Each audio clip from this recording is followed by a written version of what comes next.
Hey Algebra 1 students, just continuing some lessons in IXL in the Qs about reading things from a graph. And this first part of this video is going to be about IXL lesson Q6. And so at the top, above the graph, you'll need to read, I know, difficult, right? But you'll need to read what's up here to know what you need to know.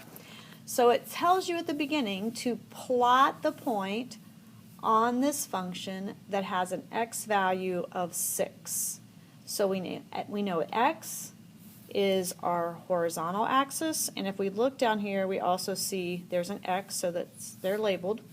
So I find 6 on the x, and then when they say on this function, the purple line is the function they're talking about. So if I follow 6 up to the purple line, then that's where I'm going to put my dot. And you'll actually put a dot there. Okay? So you'll actually put a dot there, and then it's asking you what is the y value of this point.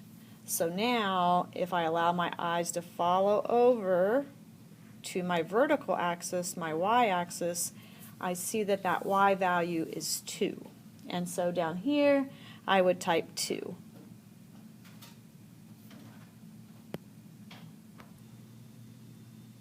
So what that's going to look like for you is, again, x value is 6, follow it up, click, and then follow it over. The y value then is 2. So then I'm going to type 2 in the box.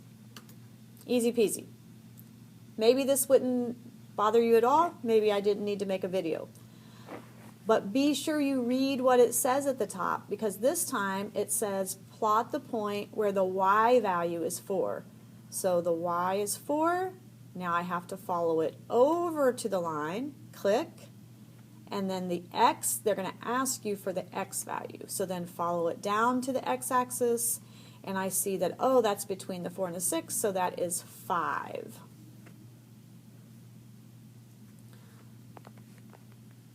So you're going to see several like that. It's kind of switching back and forth. It may ask you x and y several times. Then you're going to get somewhere you get into a full 4-quadrant coordinate plane. So this time the y value is -4. So y is -4, follow it over here, and in this case, when I follow that up to the x, it is also, coincidentally, -4.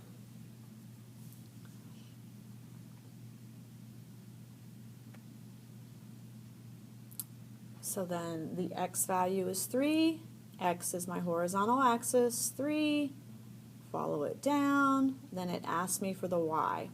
So I think it's around 60, it stops asking you to plot the point. Ooh, notice you could get things that are not straight lines.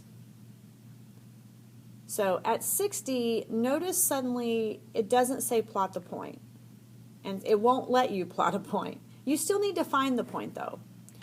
So the x value is 2, x equals 2. So if x is 2, I find this point, right? I find the point, I just don't have to click on it this time. So I find the point, it says x equals 2, and then the y for that point would be over here at 9. And notice it gave me the whole question at the top. What is the y value when the x is 2? So same process, just not clicking the point.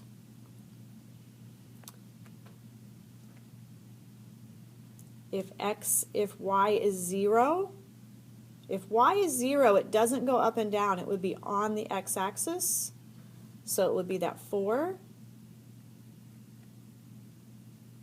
And then what you're going to notice in the upper 60s is a change in the wording. And now we see what is the input if the output is 0. So a reminder that X is input and Y is output. If you've watched the earlier videos, you should have seen that before, but a reminder. So if it says has an output of 0, that means they're telling me that Y is 0.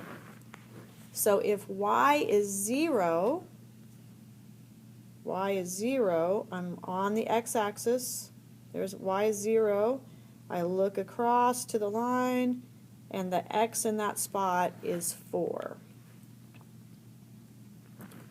So what is the input is we're looking for the X, they're giving us the Y.